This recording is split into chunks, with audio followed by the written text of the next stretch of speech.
Yo, welcome back to another episode. Um, Shout out, get up followers. We're 15 away from 100.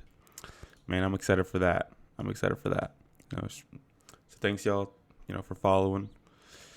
It's not like it actually does anything. I just like seeing the number go up. All right, got to make the Pokemon sound of the day. That Pokemon is Ninetales. Let's take a listen, shall we? Let's get one more.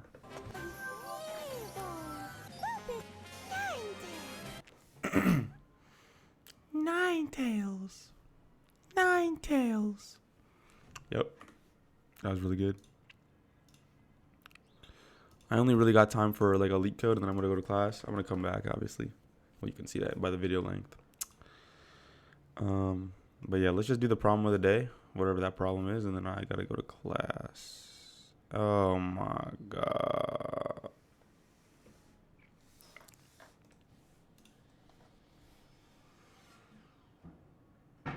To make a mountain array.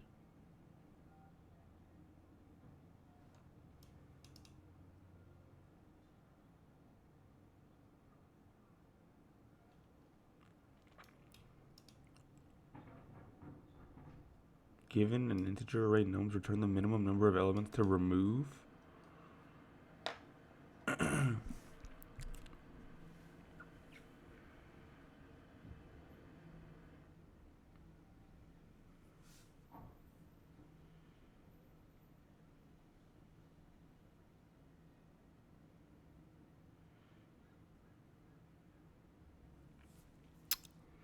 What? 0, 1.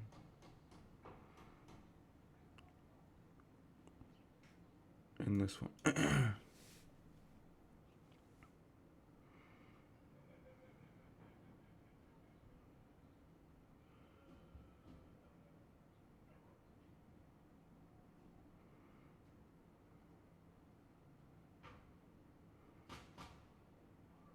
Yo, what the fuck? How do you do this, dog? Binary search and dynamic programming. Okay.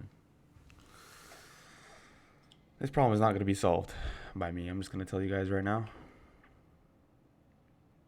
And so I'll be right back. Okay.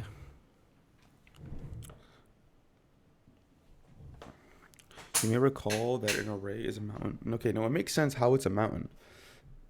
But I just have no idea how to,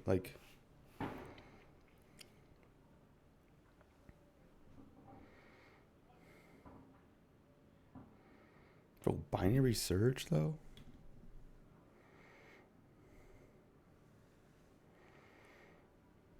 Dude, I have no fucking idea.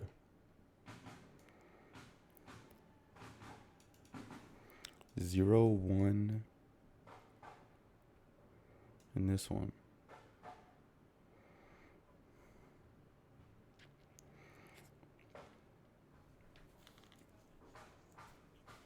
How is it binary search? Like, what would I be binary searching? Oh my god.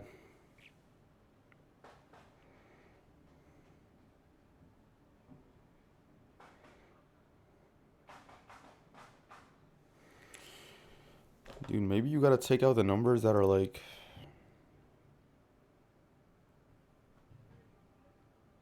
Dog, I don't know.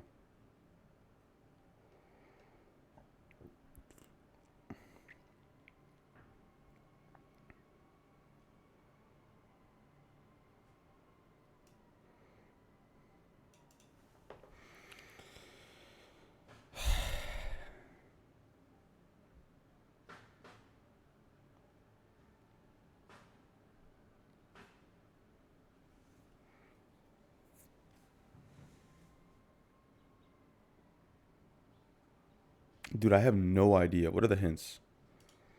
Think the opposite direction instead of minimum elements to remove the maximum mountain subsequence. Think of LIS. It's kind of close. What is that?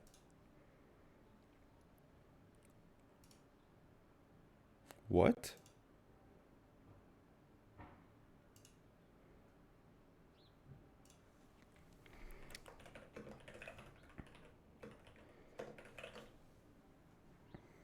Longest increasing subsequence.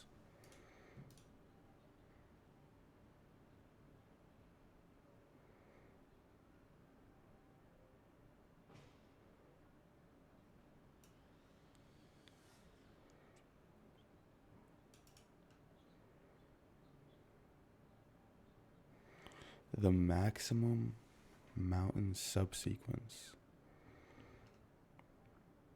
Okay.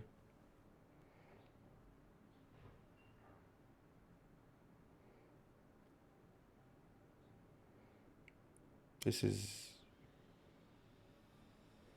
Man, that ain't making no sense, bruh.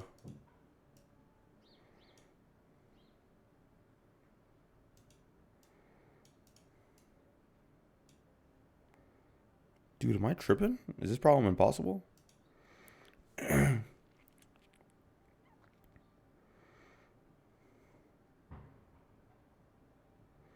I'm not even sure where I would like start. Like, I'm actually fully blanking. Like, okay, maximum mountain subsequence. So we have to find like the peaks of all the sub mountains or something. Like if I go like here, 3, I see 1 right here and then nothing to the left of this.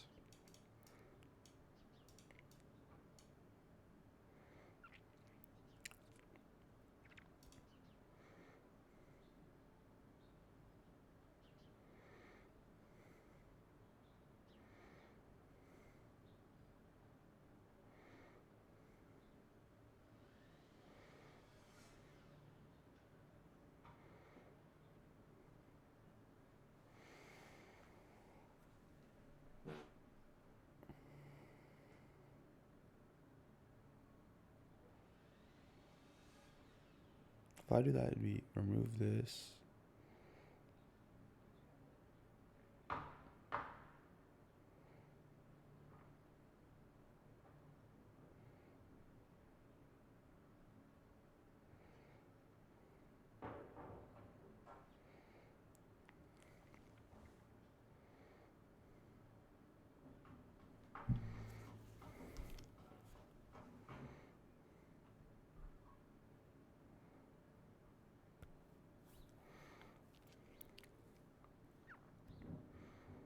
Remove this. Keep this. Keep this. Keep this. Remove this. Keep this.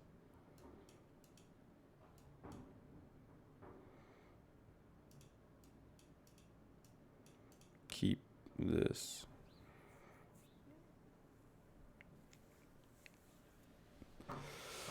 That's not dynamic programming. Man, okay.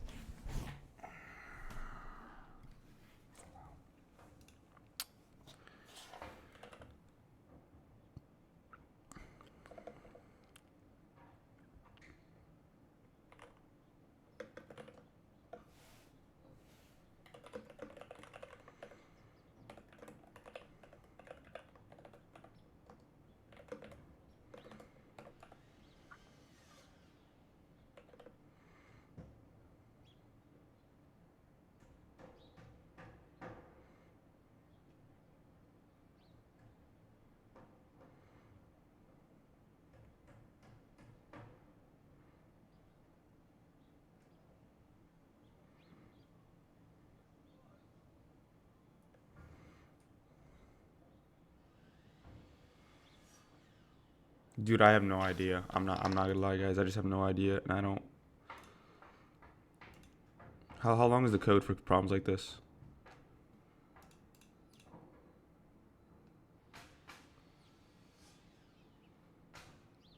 LIS, longest increasing subsequence, longest decreasing subsequence.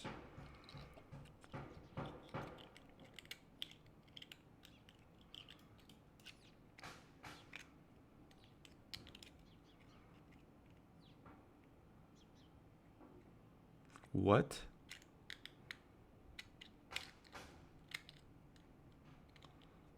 Let me see what the comments are saying, because I would have. I don't even.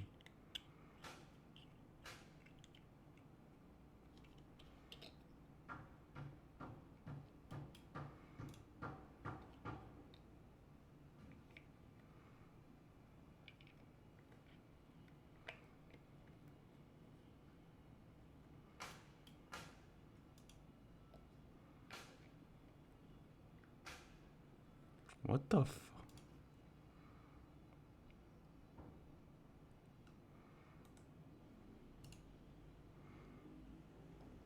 Oh, I see.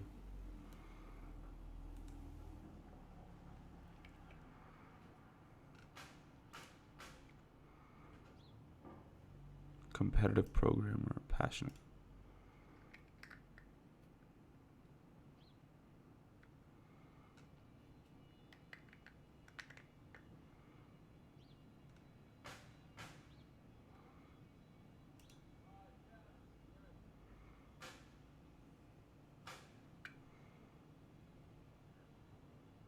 What's his code forces though?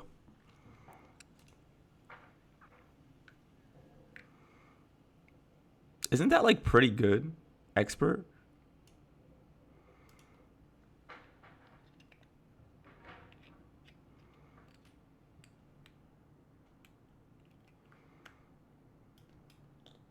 I'm getting kind of distracted, but newbie, pupil, specialist, expert. What's his ELO? 1500.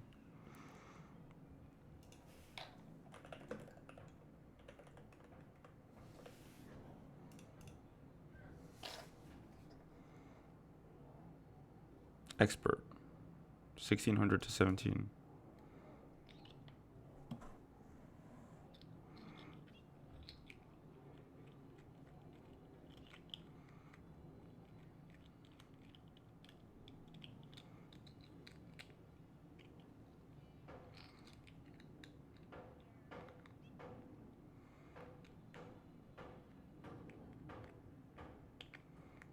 Interpretation is the start of everyone's journey. I'm getting so distracted right now, guys, but I'm just curious how this guy's... Because this guy was saying that this problem was easy, and I thought he was just being like a Leetcode, like, tryhard, but I'm not gonna lie, looking at this ranking, and I believe him.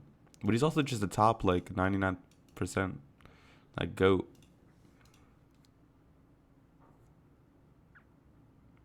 Like, he's in the top 2K of all Leetcode. It's kind of good.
But he's an expert, though. He's not even a specialist, is he? Yeah, he's expert level.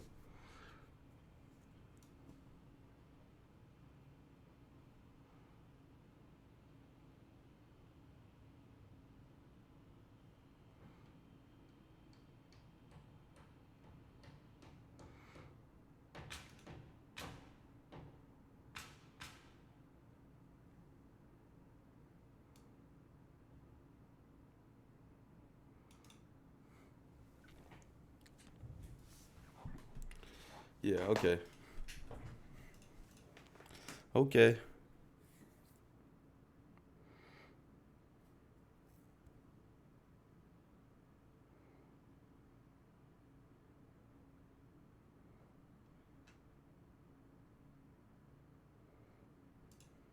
Anyway, let's get back into the topic at hand, shall we? My bad, guys.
Find the maximum mountain length for each potential peak, where both longest increasing subsequence and longest decreasing. Calculate the mountain length as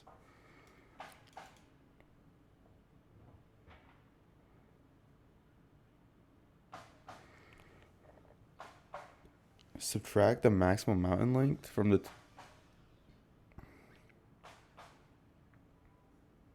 subtract the maximum mountain length from the total number of elements.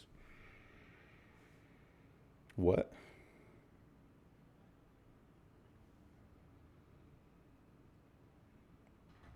Oh, okay, that kind of makes sense.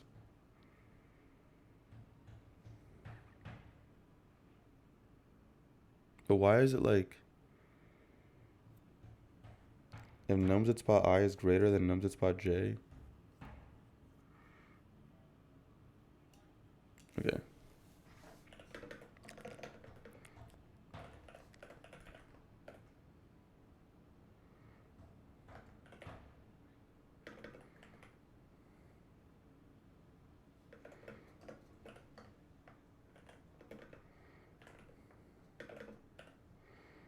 Okay, and LIS, longest increasing. If nums at spot I.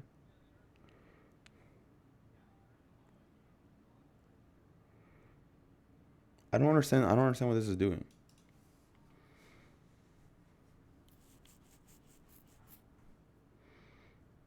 Nums at spot I is greater than nums at spot J. Nums at spot I.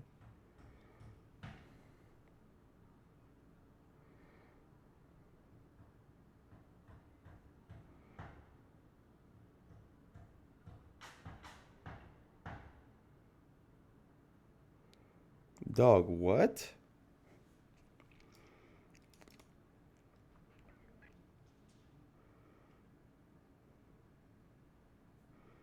Nums at spot I is greater.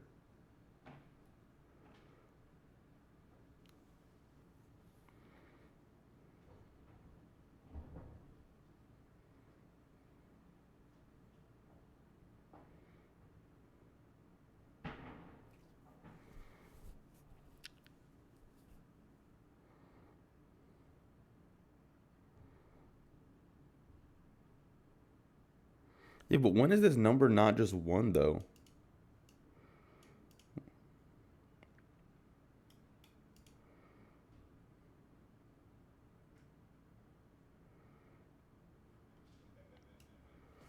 Hold on.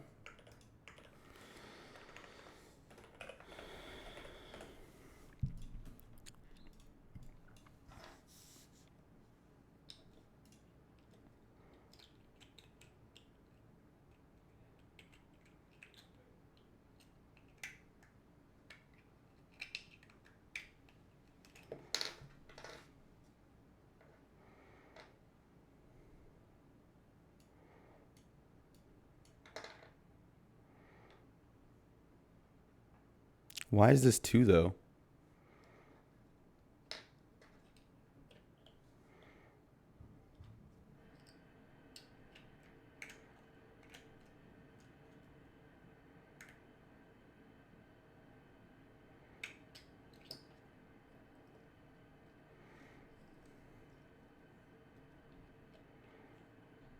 Up to that element.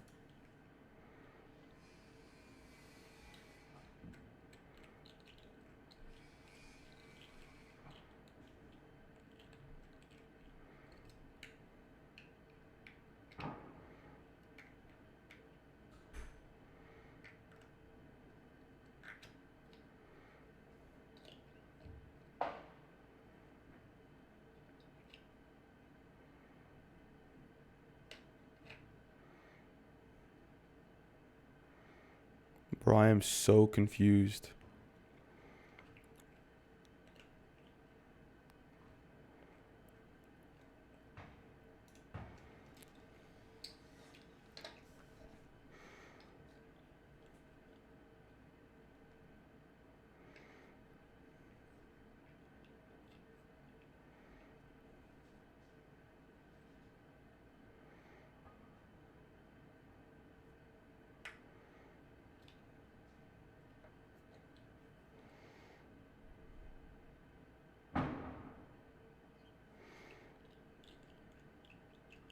I don't really get it, and I'm like very tired right now.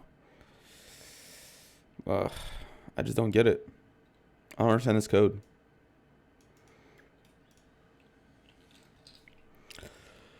How is LIS at spot J ever mattering? I don't get it.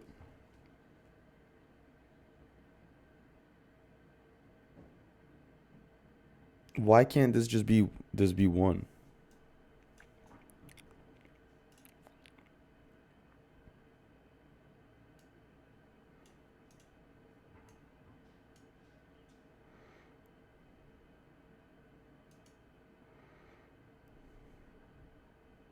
So just 2.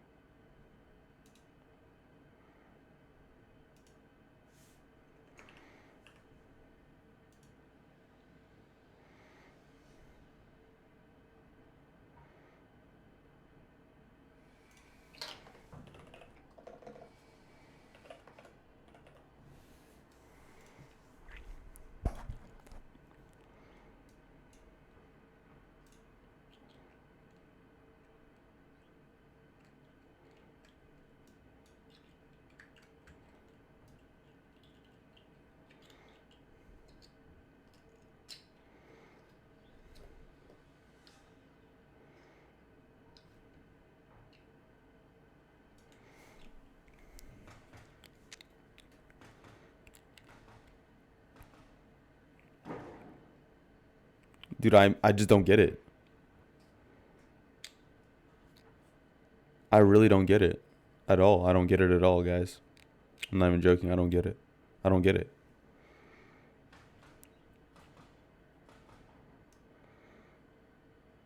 No, I get what it's saying. Like, you gotta find the right. Like, you go here. But why is it not like 0? I guess it's just 1 because it's including the element. Okay, not increasing, not increasing, not increasing. Okay, this should be 1, 2.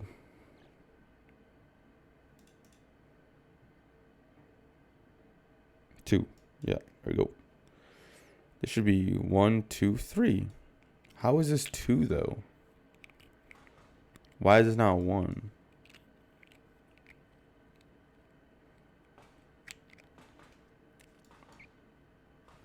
How is this 3? Because it's 1, 2, 3, 2, 3. Because it's like -1, I guess.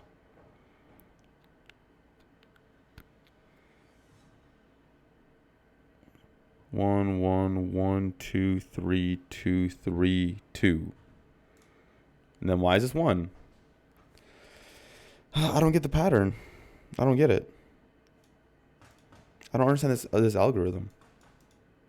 This LIS and LDS, I don't get it. Like, why is this at the bottom? Why is this 1? Right here? And then this is 3. Like, why did it subtract 1 for right here? Because where's the second element? It's like supposed to be 1, 2.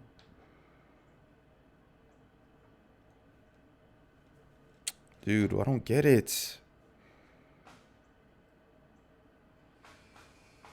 It says longest increasing subsequence up to that element.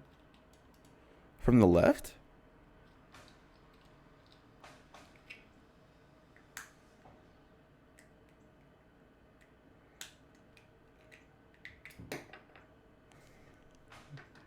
Okay, I'm asking ChatGPT to help me out.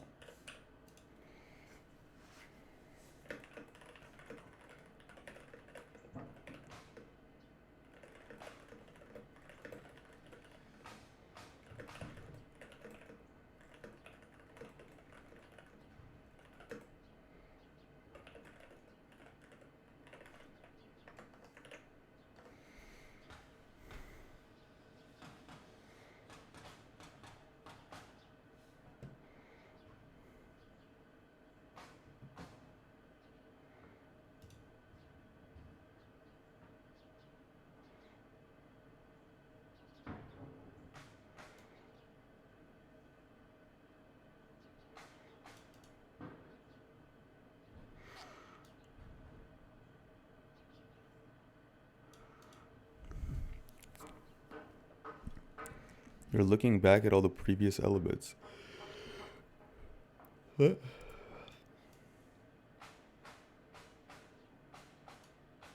Oh.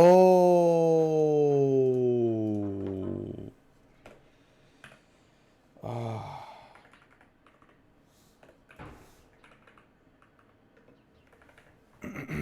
Now I get it.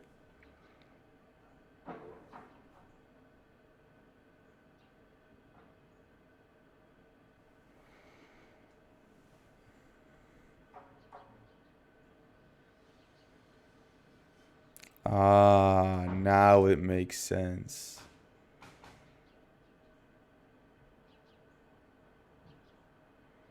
And that's why it needs to be the J. It's going from the back, bruh.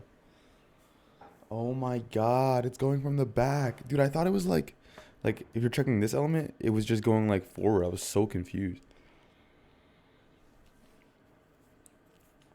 Okay, so like let's take a 5 here.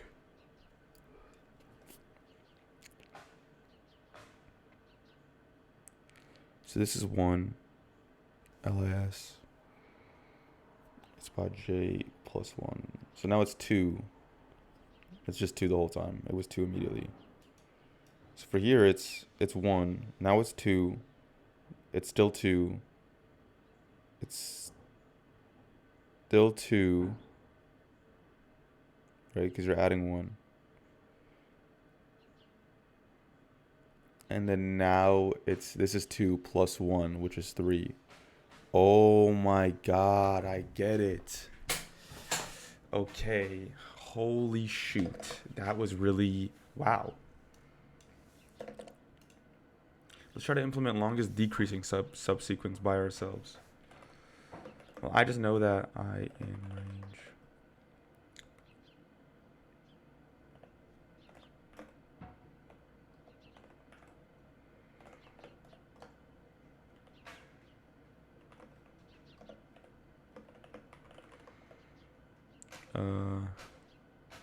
Yeah, n minus 1 to I, and then you step minus 1. Okay, and if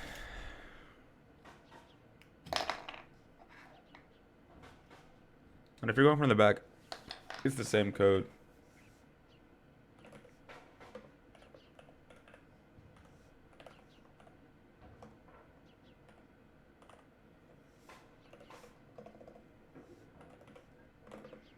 Man, I kind of love this code though.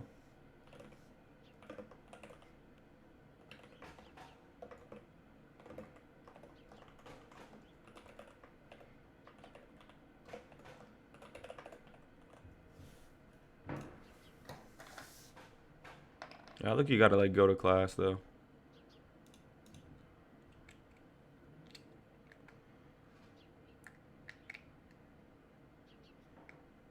Find maximum amount for each potential peak or both. Calculate the mountain lengths. Track the maximum mountain lengths we can form. Okay.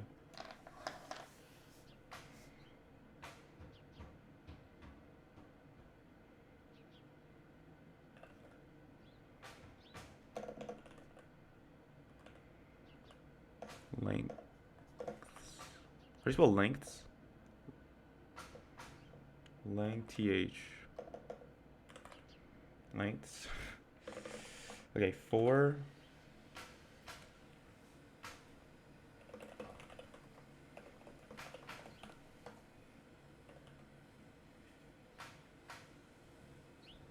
Wait, they're already there. They have to be here. Oh, but they have to be greater than 1.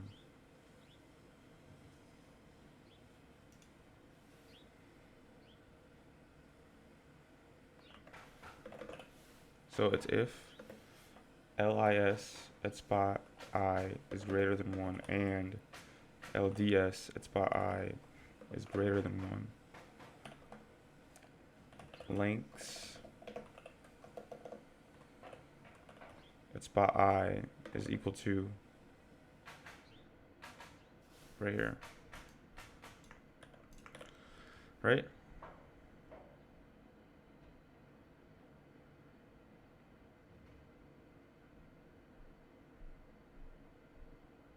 Oh, and then I'm gonna have the answer, so.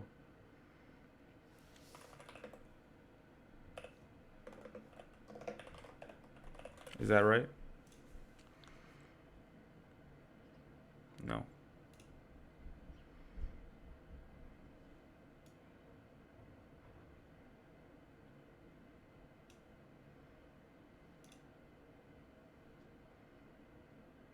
Did I do this wrong? If nums, it's pi. Oops.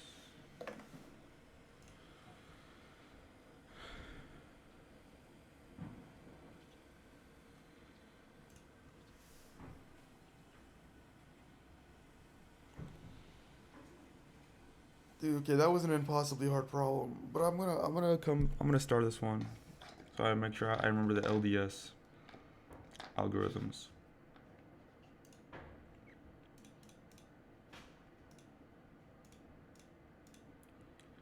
All right, look, you gotta go to class, so I'll be back.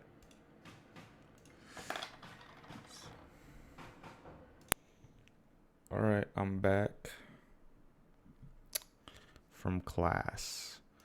I want to work on the project right now, but I want to do a Leetcode to warm myself up. So let's look at these DP problems we got going on. Longest increasing subsequence. I literally just did this problem.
Okay, I'm watching the video on this one.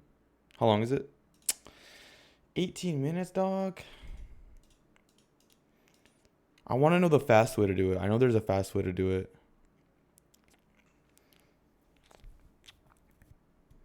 Man. 18 minutes? Alright, whatever. I'm watching it.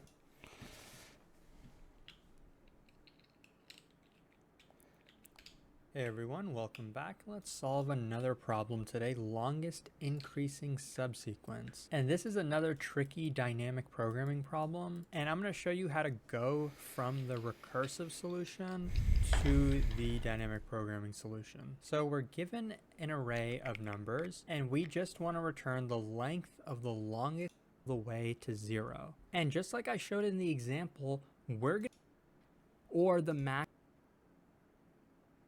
What? I guess it doesn't matter.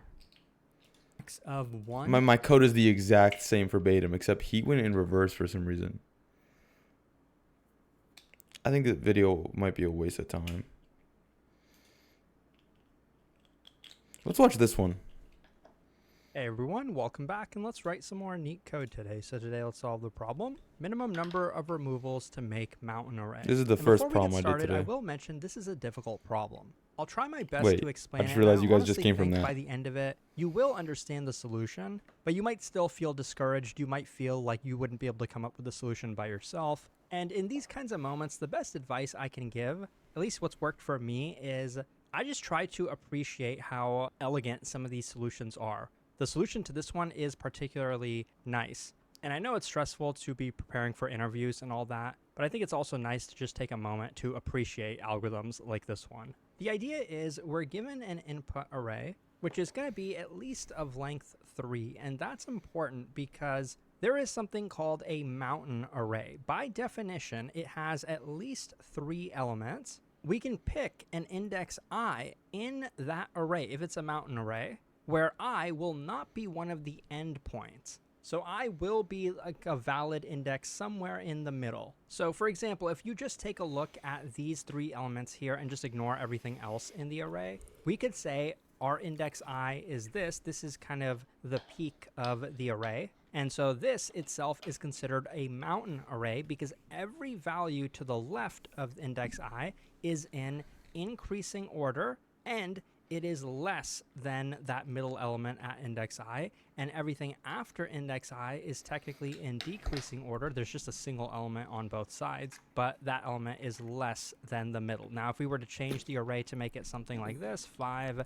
6, let's say 2, and 1, this is still technically a mountain array. Like, it's increasing up until it gets here, and then it's decreasing. Now, if we change it to this is not a mountain array because we cannot pick any index I where we would have increasing and decreasing. If they're equal, it's not a mountain array. So if you have something like this, 5, 6, 6, 5, this is not a mountain array. We can't have I here, or we can't have it here because then the elements are not in increasing and decreasing order. Since these are equal, this would not count as increasing. So now that that definition is out of the way, this problem is specifically asking us, what is the minimum number of elements that we would have to remove from this array to make it a mountain array? And in this example, it happens to be 3. We can remove this, and then this one. And then if you look at the remaining elements, we have 1, 5, 6, 3, 1. This is a mountain array. Where do you think we are going to put the middle of the mountain? When I say middle, I don't literally mean like it has to be in the midway point. I just mean like the peak of that mountain. And so, of course, it would have to be here because this is where all elements increase to, and then they well, you could have gotten rid of this 3 instead. So this is a difficult You could have gotten problem, rid of this and 1 as instead. is the case with difficult problems like this, there's so many different trains of thought that you could have when trying to approach this one. Rather than listing out all the approaches that won't work, I will try to show you a somewhat brute force approach. Like, how can we even conceptualize this problem? How can we kind of break it down into something that will have an algorithmic solution? And then we'll try to optimize it. So the idea here, of course, is we want elements to be in increasing order up until some point, and then we want elements to be in decreasing order. So you might think, well, maybe a monotonic stack is going to be helpful, and that's an approach that gets complicated quickly, and that's how I kind of knew that, okay, maybe there is a better way. And then I approached it in terms of how can we even just break this down? What would a brute force solution look like? Well, that might involve picking the peak of the mountain. So let's just try. What if this was the peak? How many elements would we have to remove? Well, we want everything to the left to be in increasing order up until this point, and it looks like that's not even possible. The reason I said that this can't be the peak, the reason I just skipped that and just started from here, is because we need elements to the left of the peak and we need elements to the right of the peak. So this would be the first valid choice, but it looks like even that isn't going to be valid because nothing to the left is less than this. So let's try the next spot over here. Once again, we run into the same issue. Nothing on the left is less than 1. So let's try over here. Okay, so if this was the peak, we want to maximize the number of elements here. In other words, we want to minimize the number of removals. So what are some possibilities? Well, if we just have 2, then we can't have 1 after it because those are not larger than 2. So then we would just have this. And if we pick 1, we obviously can't have 2. And we can't have the 1 that comes after it because these need to be in increasing order. So it would just look like this. Or it would look like this. Either way, it doesn't really matter. They're all the same length. So we're going to have to remove 2 elements on this side regardless. Now, what about elements that come after it? We have to remove the 6. It's greater than 5. We can keep the 2, but if we keep the 2, then we have to skip the 3, and then we can keep the 1, or we could skip the 2 and keep the 3 and the 1. So we could keep 2 elements on this side, and we'd have to remove 2 of them. So that's 4 removals. And we could kind of keep doing it this way, but the way I'm showing this is a bit misleading because we're picking every possible element as the peak, or let's say the pivot. I'll start using that word, the pivot of the mountain. That's going to be O of n, and then to figure out what's the minimum number of removals on the left side and the right side of that pivot, it seems like it's a linear algorithm, so that this approach, this brute force approach I'm showing, is an n squared solution. Yeah, but it's not. That's actually not the case. Because you can't know, like, dude, you can't know. Like, you get rid of this 6.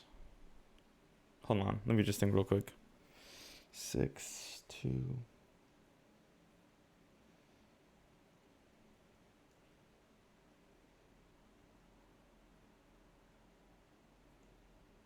Wait. Can you?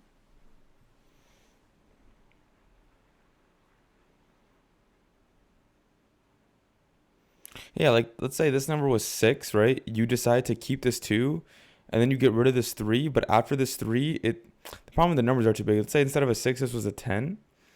This was a 5. Okay, you keep the 5, so you go 10, 5, and then this is like 8 or something, right? And then there's 8, 7, 6 after it. No one is following this, but the point is you can't just do that. Because, like, this could be a valid solution if you just got rid of this instead of this.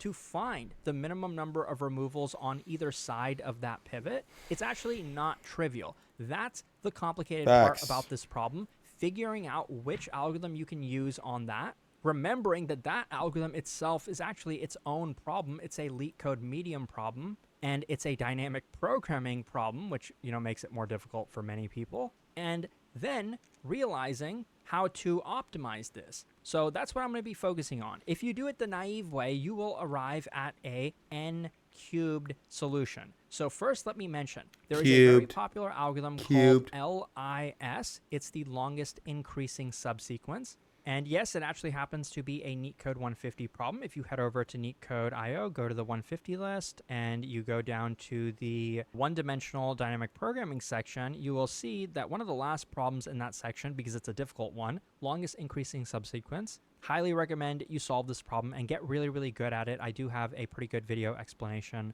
on it. It is Leetcode 300. I will be briefly explaining this, but if you're new to it, I would recommend checking out the other video.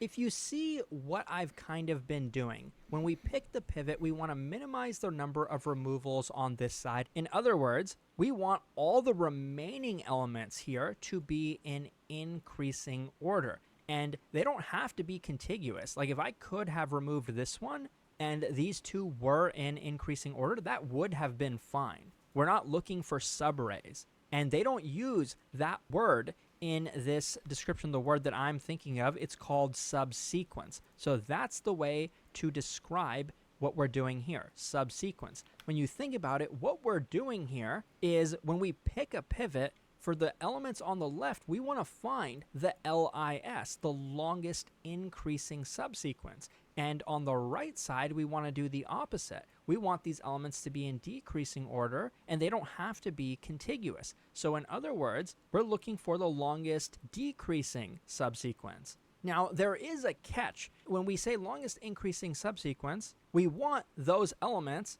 all of them, to be less than 5. They need to be in increasing order and be less than 5. And for this side, they need to be less than 5, but they need to be in decreasing order. Now, if you remember LIS, longest increasing subsequence, it's not super difficult to figure out how to code up the longest decreasing subsequence. It's pretty much the exact same code with just like a couple lines changed. But that algorithm is an n squared algorithm. In other words, finding the longest increasing subsequence here, or longest decreasing subsequence, would be n squared time. If we're doing that for every single pivot, that's how we're going to arrive at the n cubed solution. Not a bad solution, but there is repeated work. imagine instead of doing that for like this and then doing that for this and this, etc., we just found the longest increasing subsequence of the entire array. Now that's a dynamic programming algorithm. I'll quickly walk through it right now, and you'll see that by doing that, we actually end up solving all the subproblems as well. If we want to find the longest increasing subsequence, sorry, I'm messing up my words, of like the entire thing though, we will have to find all the others. And you also realize that that algorithm is a very natural one for this, because if I pick this as the pivot, what I'm saying is I want to know what's the longest increasing subsequence ending at this element. If it's ending at this element, we already guarantee that everything to the left of it is less than 5, so thus they're in increasing order. And you can see why it would be similar with the longest decreasing subsequence. Okay, now let's just get into what that algorithm is and how we're going to do it. The LIS algorithm works like this. We start out with just the first element of the array. What's the length of the longest increasing subsequence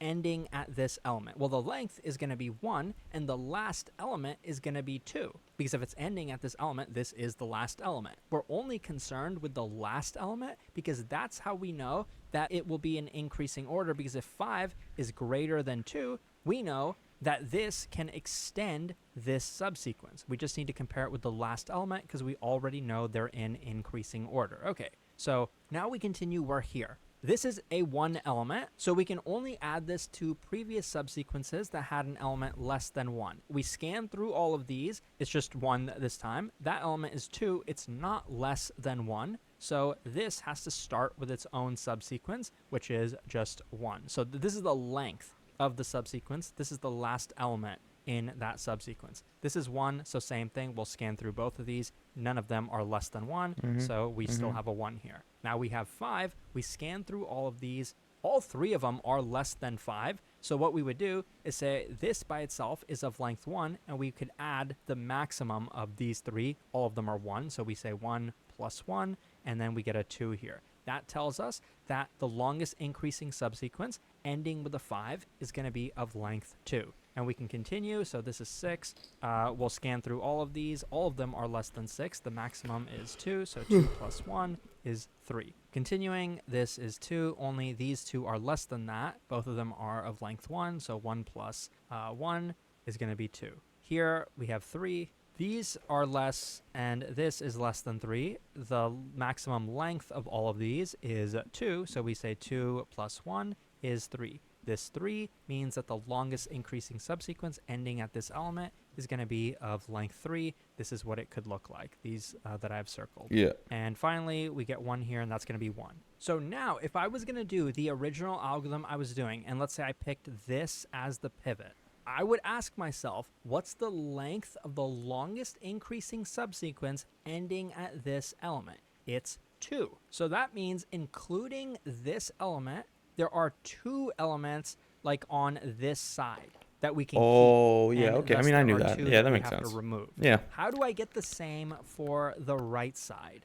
That's valid. What question would I even want to ask? I would say, what's the longest decreasing subsequence starting at this element, not ending at this element, but starting at this element? In this case, it is 5, 3, 1. That means there are 3 elements, and thus there are 2 that we have to remove. So that tells us intuitively what we need. When we compute the longest decreasing subsequence, for each element, we want to know, starting from here, what's the length of the longest decreasing subsequence. If we're doing it that way, we will have to iterate through the input in reverse order to populate that. Because here, if we had increasing, we're going left to right. If we're doing decreasing, we're going to be going right to left. Okay.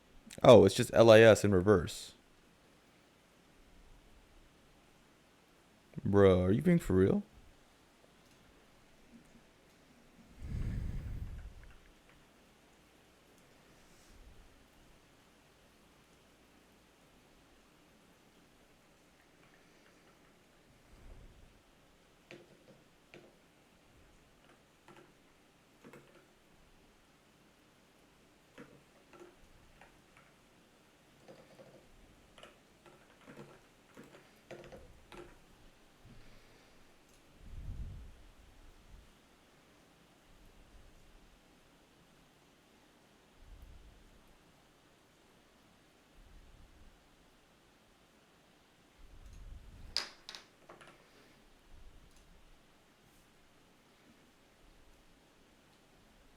Okay, so starting from here, the LDS algorithm is going to be similar.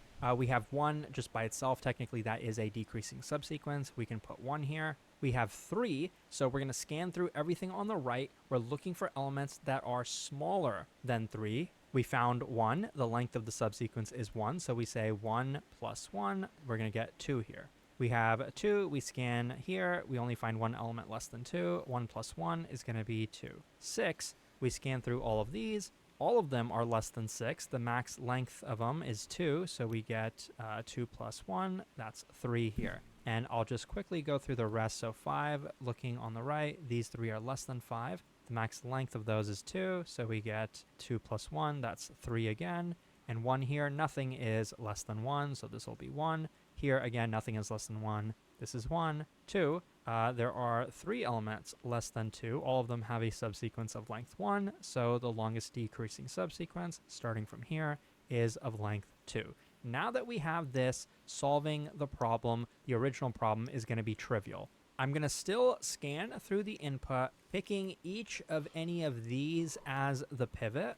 And let's just say arbitrarily our pivot was over here. I would say, what is the longest increasing subsequence ending at this element? It is of length 2. So there are 2 elements that we can keep, including this one. Now I'm going to ask, what's the longest decreasing subsequence starting with this one? What's the length of it? 3. So that means we can keep 3 elements, including this one. Yeah. Let me just review to you what we just did. With this 2, we basically said, okay, we can keep this, and let's say we can keep that one. With this 3, we said we could keep this, and we could keep 2 more on the right side of it. Let's just say we pick this one and this one. So we double counted the middle element. We double counted the pivot. Remember, we're looking for how many elements we have to remove. So how do we calculate that? Well, let's put it this way. I started with n elements. In this example, that's 8, so I have n. I got to keep 2 elements, these 2. So I'm going to minus that 2 from them, or lis of I, let's say, where I is the pivot. I'm also going to subtract from it the LDS of I. That would tell us we're removing 3 elements. Now I'm going to do a plus 1 because we double counted that one. So that's where the plus 1 is coming from. So with this math, we start with 8 elements. We're keeping these 2, and we're keeping these 3, and then the plus 1 is to counteract the one that we kept twice. So this formula will compute the ones that we have to remove. It'll compute 1, 2, 3, 4. Yo, this problem is whack, bro. 8 minus 2 minus 3 plus 1. That will be 4. And in this case, that is not the correct answer. So the correct answer is when the pivot is in this position, because we get 3 and 3. So that'll be 8 minus 6 plus 1. That will be 3. That is the minimum number of removals. Now, there's one difficult thing about this approach, and the hardest thing is recognizing this. The same thing I was talking about with the brute force solution. What if our pivot was over here? Now, we know that this is not a valid pivot because there's no element on the left side of this that is less than 1. So that can't possibly be the pivot. Now, how do we know that with the data that we just collected over here? How would we know that this, well, we're going to skip the last element and the first element anyway, but imagine that we weren't. How would we have known that, like, let's say there's a 1 on that side and then we have a 1 and 1 here? How would we have known that this is not valid? Because either the longest increasing subsequence from that pivot is going to be 1, or the longest decreasing subsequence is going to be 1. Because when you look at it from this element, actually, there aren't any elements on the left that are less than it. There also aren't any elements on the right that are less than it. So if either the LIS or the LDS are equal to 1, we're going to skip that as the pivot. In this example, I don't think that would matter, but imagine if we had an input something like this. Maybe this is like 8 and this is 7. This can't be the pivot because nothing on the left is less than it, but there are plenty of elements on the right that are less than it, so it might lead to us getting an incorrect result. I think, this would have been 4 here, and in this case, maybe it doesn't matter, but you can imagine that there are some examples where this would have been really big and it would have thrown off our answer. Anyways, with this approach, computing this and this is going to be O of n squared for each of them. And then after that, we will just scan through the input, and that portion will be linear time. Let's code it up. So for once, I'm actually going to get the length of the. Wow. That's crazy, dog. Not even trolling. That's insane. Oh, and this is just my homework. That's cool. Oops. Oopsie daisy, you know.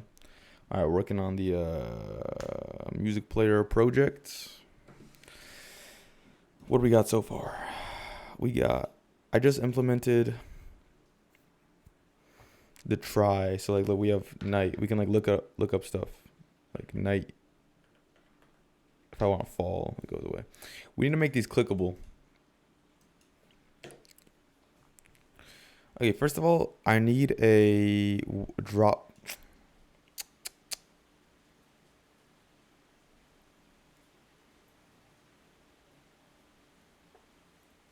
Trying to think about how I even want to do this, dog.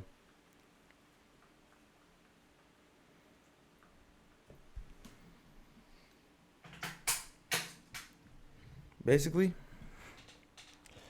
I want like a drop down or like right. Yeah, so right here, like a drop down where you can select your playlist or something. And then it, and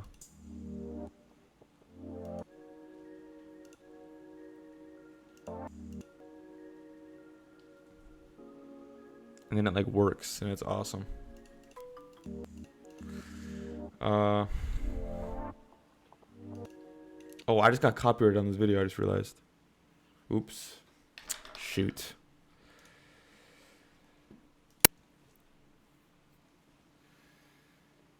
So yeah,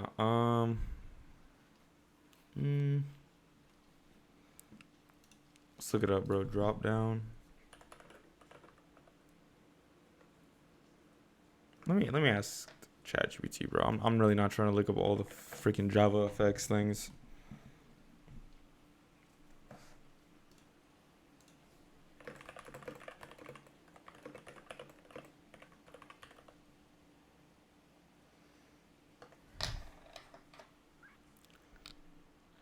Combo box? What in the hell is a combo box?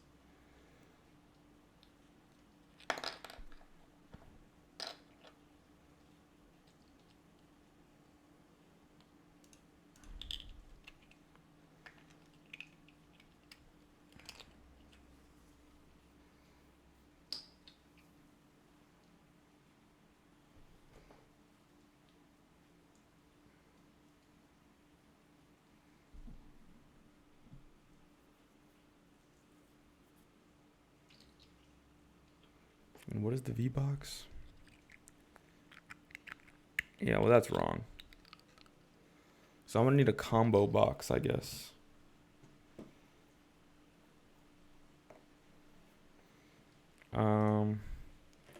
Private playlist choice.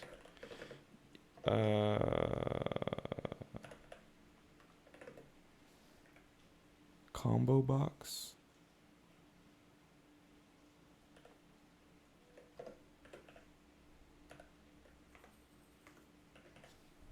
Never initialized.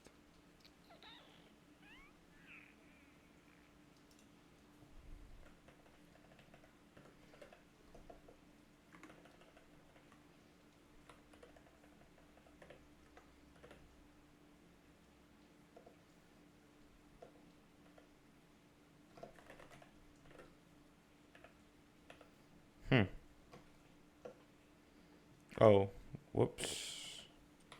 That was right. And then it's playlist choice equals new combo box.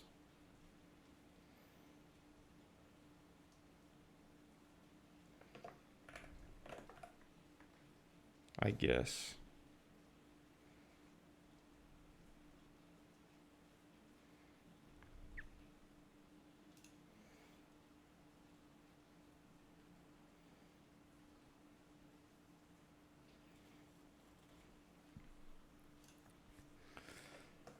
Public void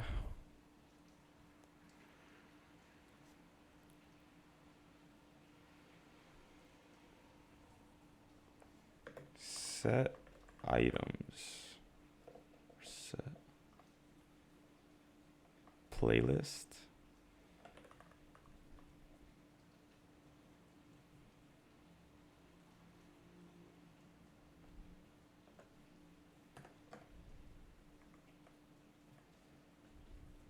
Playlist catalog dots.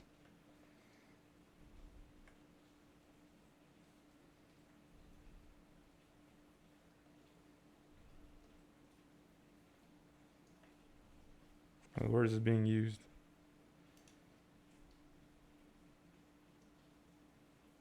Okay. 4.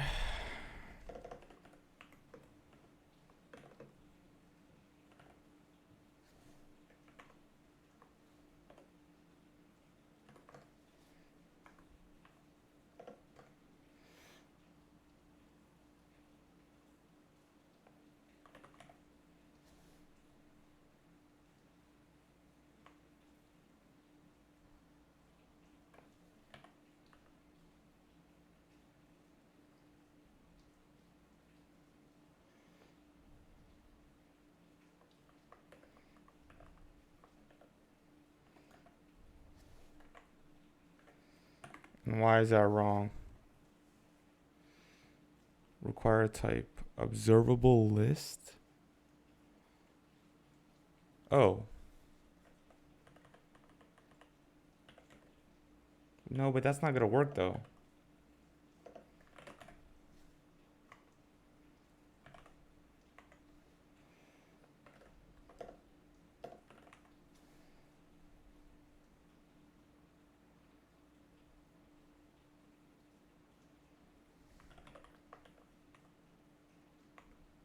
Yeah, that's not gonna work because it doesn't. Observable list. What the fuck is an observable?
Set self factory? What the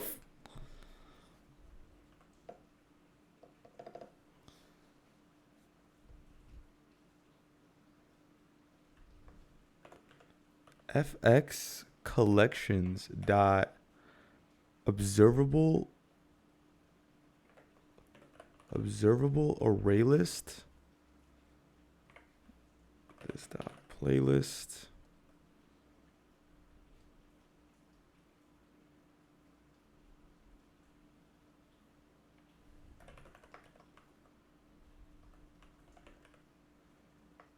Wait, why is that wrong?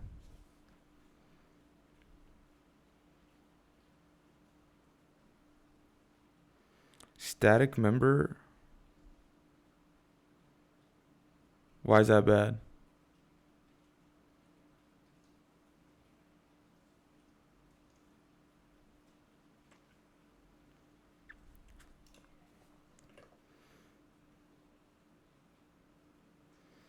This dot playlist choice dot set cell factory param. What the New list. Sell. Bro, what is going on, dog?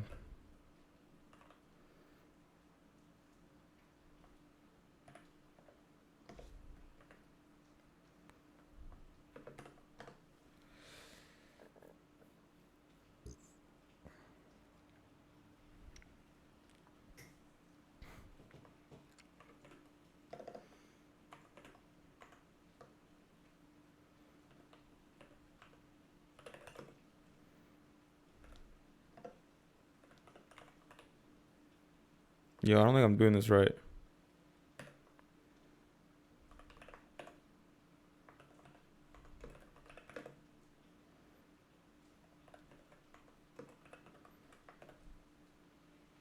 Maybe I am doing this right.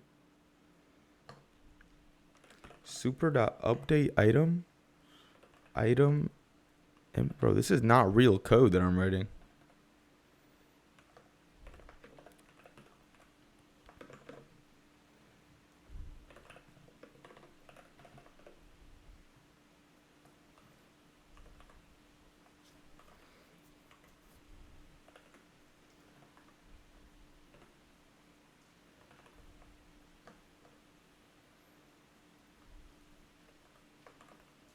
Set text. Item dot get playlist name. Wow. This is whack, bro. This is whackintosh. This is whackintosh. Okay. Oh man, it's just so hot in my room, guys. This factory stuff is pretty interesting.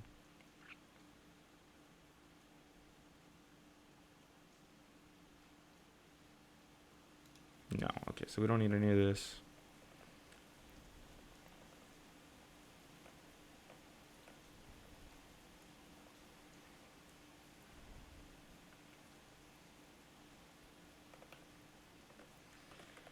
Public.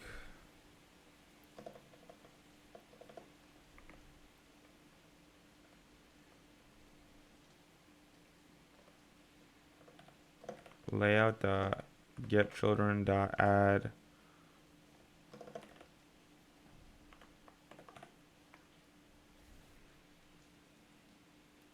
may produce no.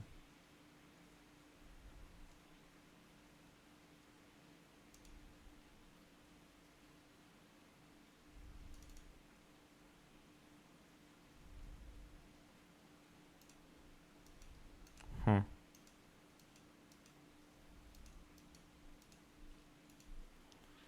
That didn't work.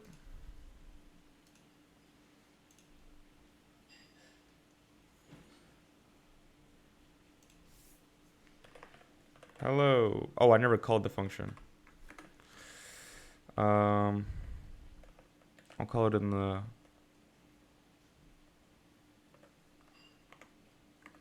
There you go. Oops. What the fuck? But I have two playlists though.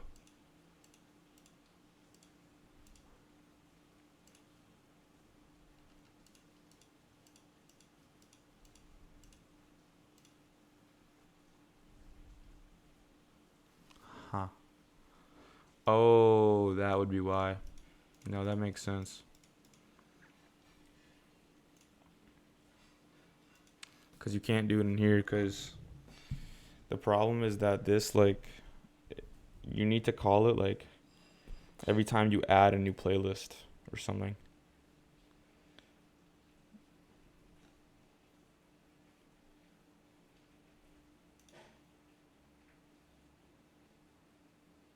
Like, it might make more sense to do it here, like.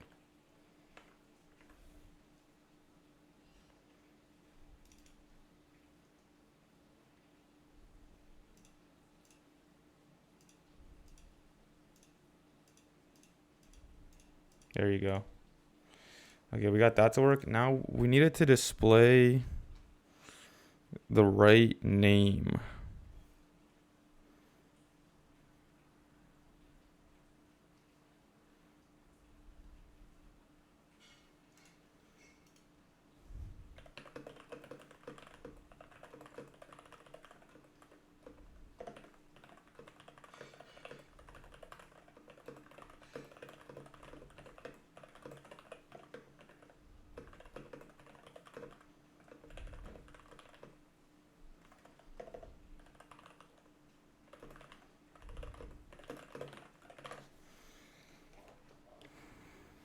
to string. Oh, is that really how that works? Oh.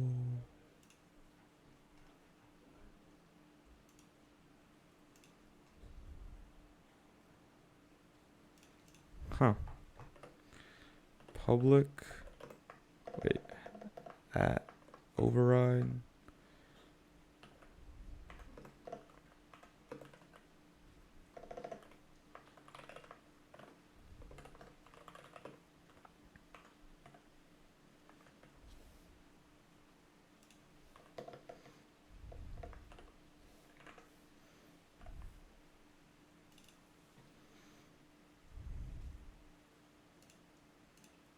Wait, this is genius, bro. What? Oh my god, bro.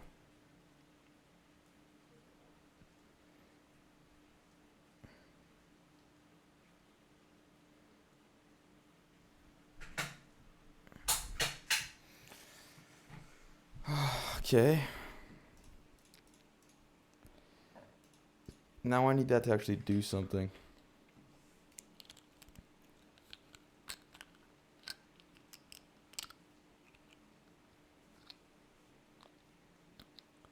But like, do what though?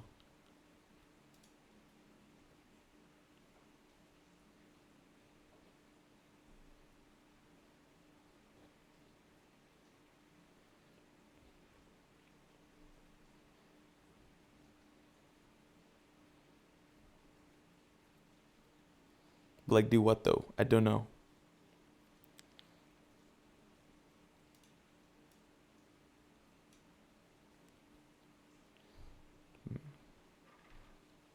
It needs to only display one playlist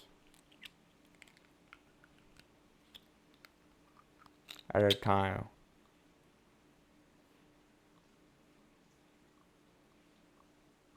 Yeah. Okay.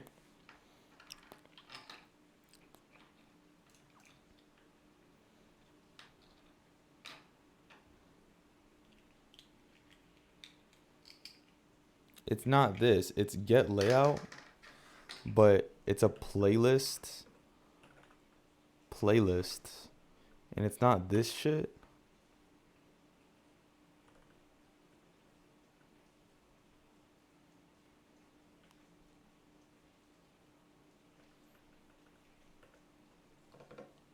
It's this.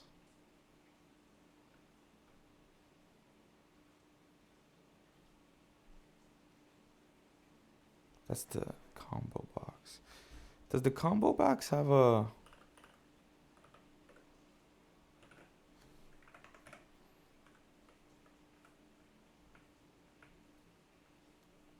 Nah. I mean, it has get value. But I kind of doubt that works. Yeah.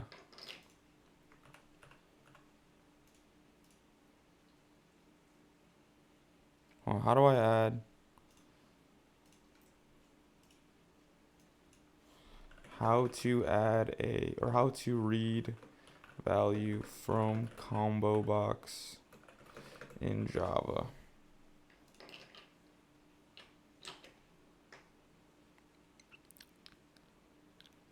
Why is it got to be a J combo box?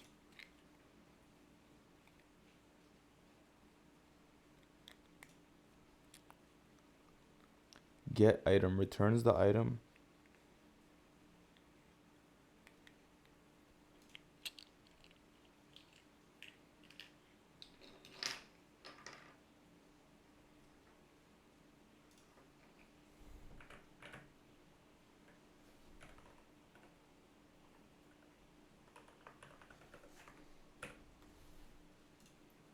This is why you ask AI.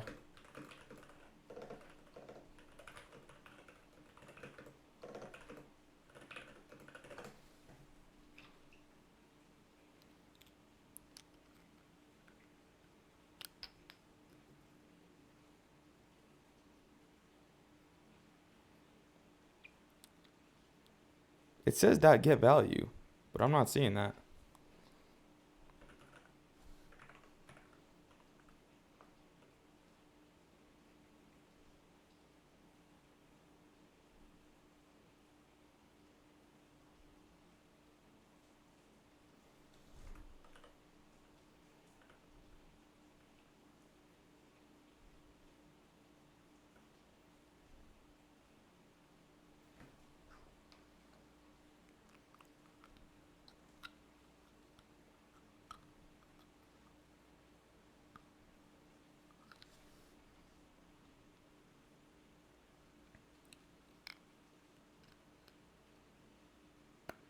Oh, I see the problem now.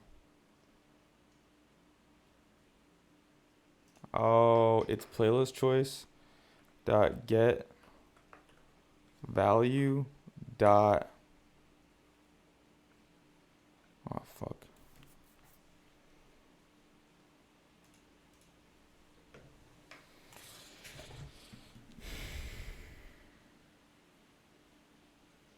But how was I doing it before? I feel like I know how to do it.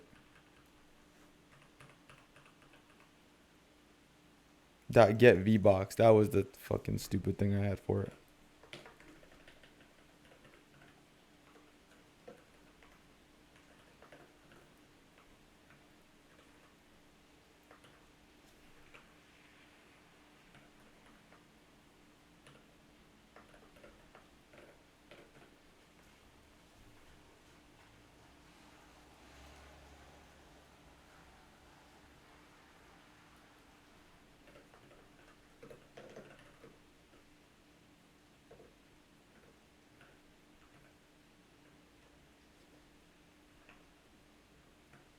Why doesn't that work?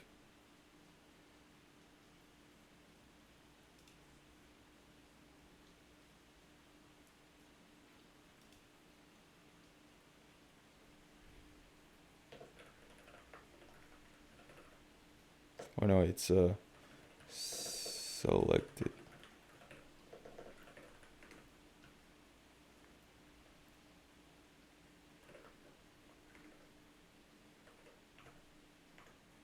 Okay, so that should work.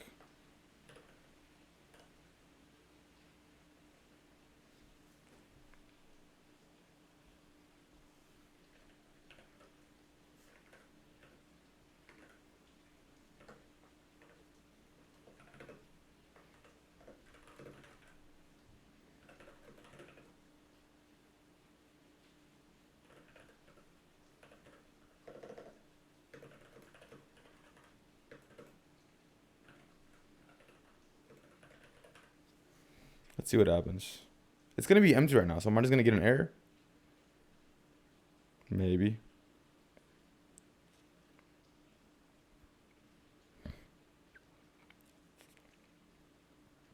How do I set default values?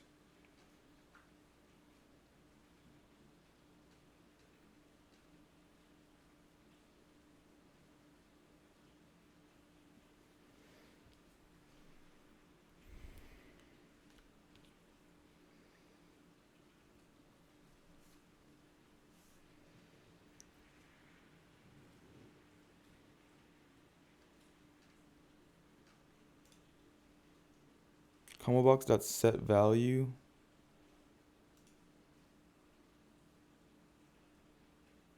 Oh shit.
How do I set it to the first thing? I don't get it.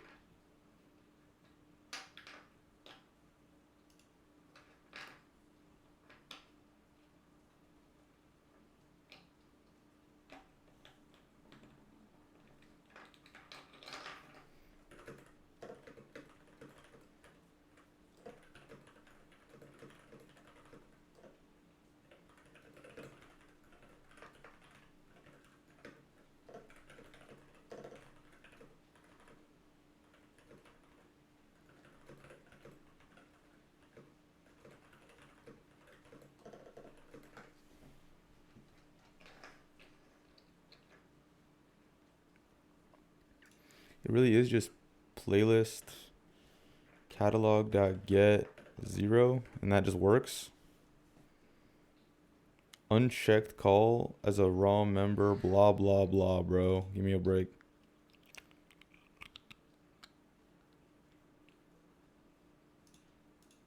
Okay, so we got that to work. But now the issue is that when we select a playlist, this does not change to the next playlist, right? So we're going to want to get that changed.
Don't put event handlers in constructors. Oh boy.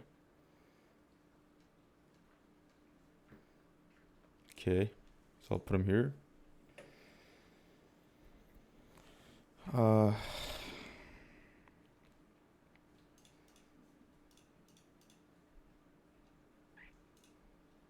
Make this.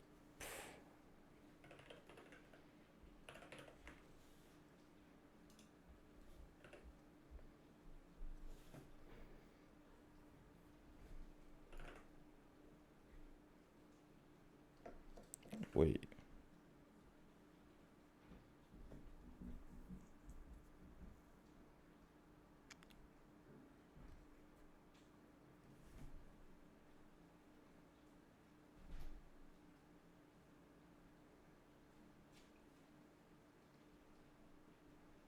Wait, what? That doesn't make any sense. I've never set it up like that. Handle mouse click. I've always done it like this.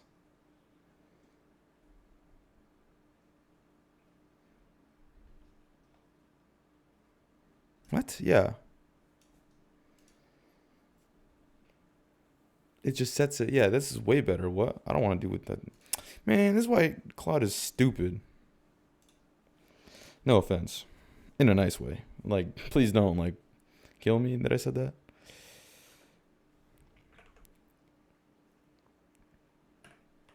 Set on action. This.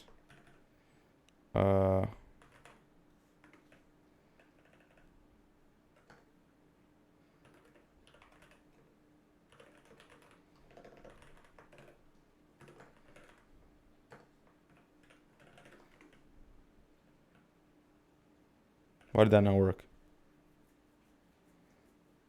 Cannot resolve method test.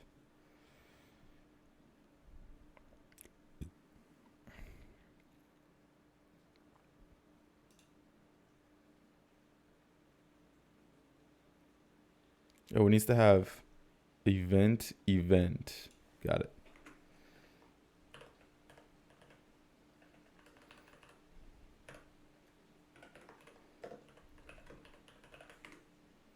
Nice. Okay. So let's see if that works.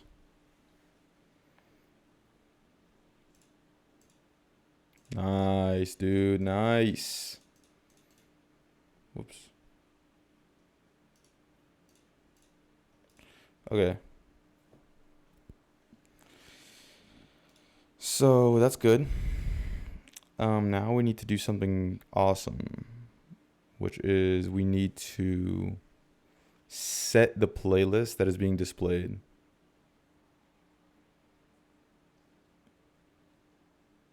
Now that's going to be tricky because of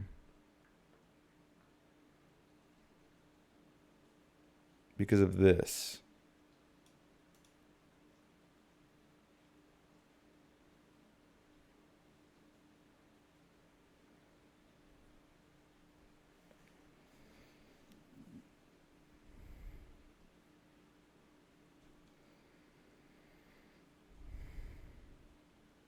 Oh wait, no, it's get layout.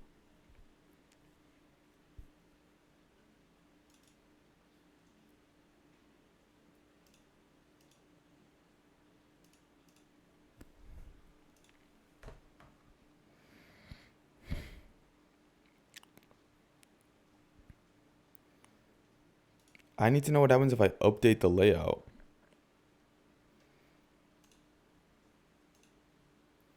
Instead of this, it's layout.getChildren.add. Come on. Label equals new label hello world. Yes, bro, I'll import it, bro. Chill. Yes, bro, I'll import it. Oh my god.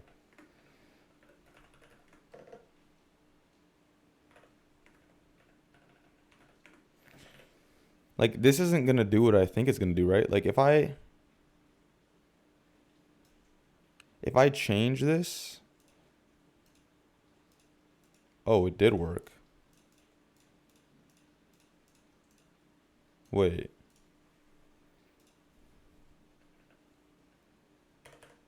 So I can just call get layout.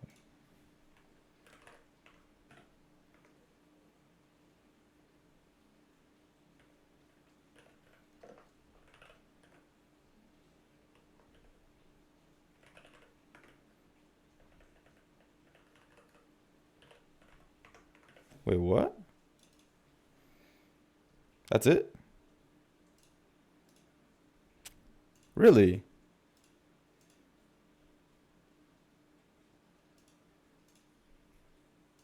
Wait, that's all I needed to do?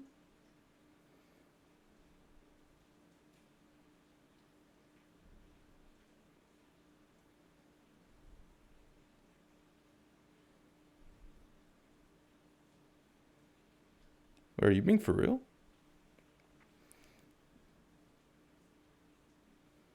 This song search should probably be like playlists. Oh, does it keep? Well, of course it does. That's kind of interesting how it does that. Anyway. Okay, that's nice. So now what we need to do is we need to create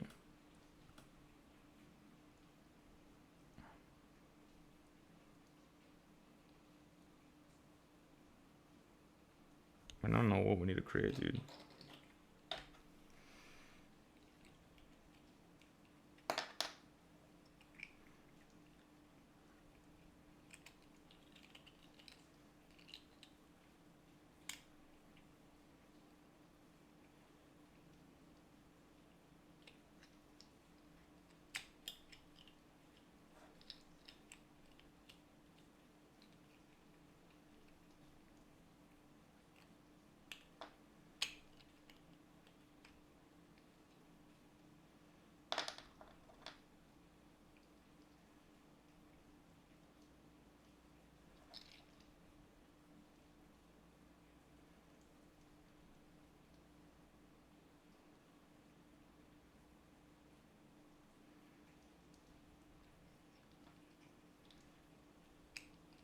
Yeah, by the way, if I click one of these songs, they should just play. But man, I don't know what to add next. I'm kind of stuck here. I was kind of expecting this to take way longer.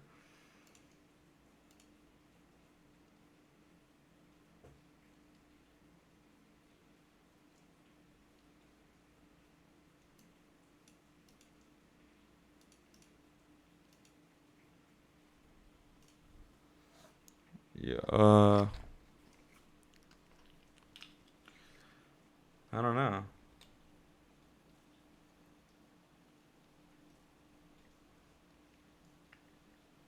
I kind of got like 5 minutes, like maybe like 15 minutes left. I just don't really know what I want to add that I can do.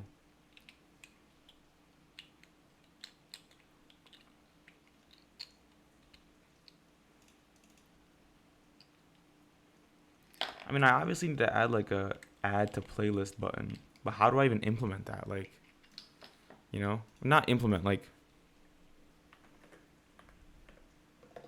hold on.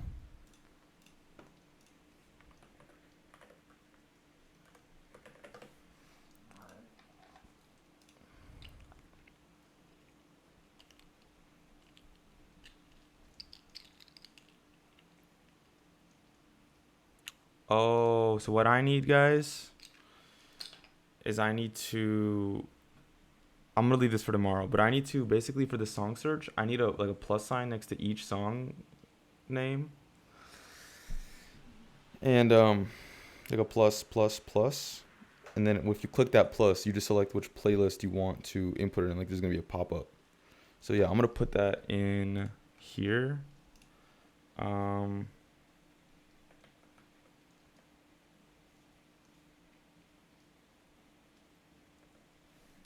To do.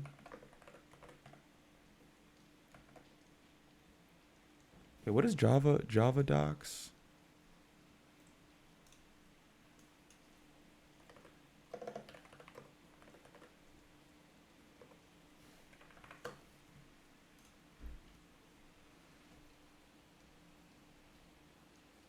It's just like this. Okay. To do add plus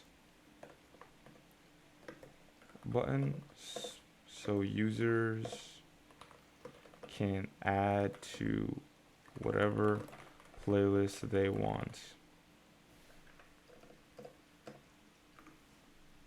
All right.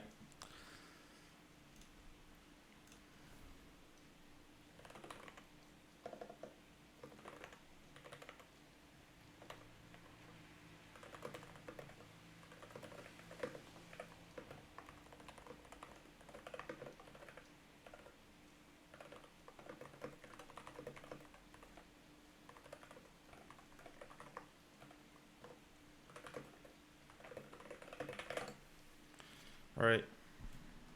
Peace out, my friends. Thank you for watching. Oh my God.